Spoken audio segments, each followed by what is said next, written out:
So, good evening. Thank you for joining us for our devotional. Tonight, I'm kind of excited. I've been waiting actually a number of weeks for this to arrive.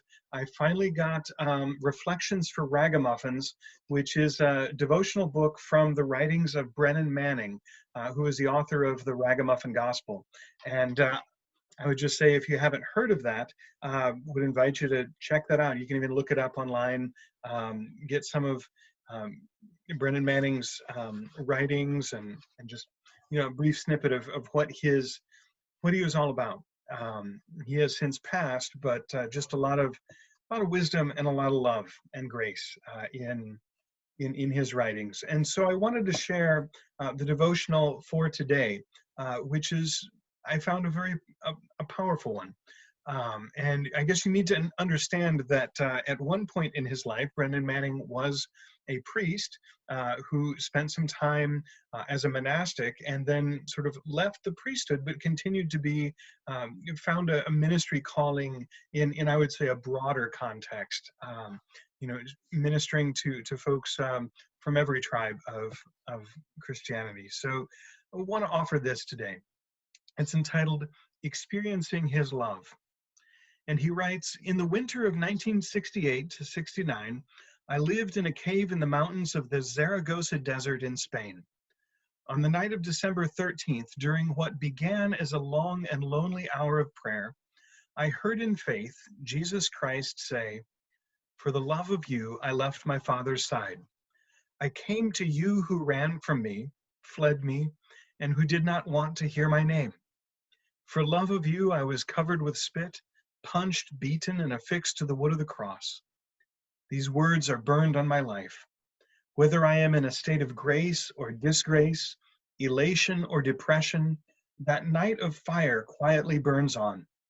I looked at the crucifix for a long time, figuratively saw the blood streaming from every pore of his body, and heard the cry of his wounds.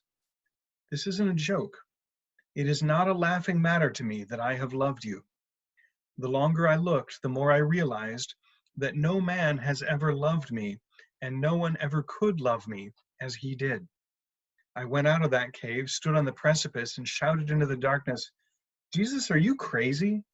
Are you out of your mind to have loved me so much? I learned that night what a wise old man had told me years earlier.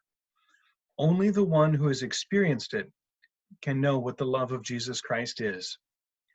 Once you've experienced it, nothing else in the world will seem more beautiful or desirable.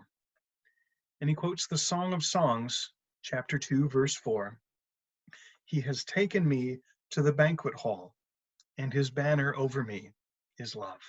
A devotional thought for tonight. And I just invite us to wherever you are, whatever your journey is, what it looks like right now with God, with Jesus, would invite us to reflect on what it means to be so utterly loved in a world where love so often depends on how much we like one another, what's likable about us, what we get along with, or what we have earned, or what we feel we deserve, or what hoops we've jumped through. And none of that is how the love of God works. But that the love of God meets us where we are, as we are, right here and right now, whether we feel particularly lovable or not. And I would just invite us to find rest in that and to open our hearts to receive it. And having received it, beginning to trust in it more and more, because that kind of love changes the way that we encounter God, the way that we encounter ourselves, and it changes the way that we look at one another. May God bless you and be with you wherever you are tonight. May the peace and grace of the Father, the Son, and the Holy Spirit lift yours, that we may together be a blessing to those around us.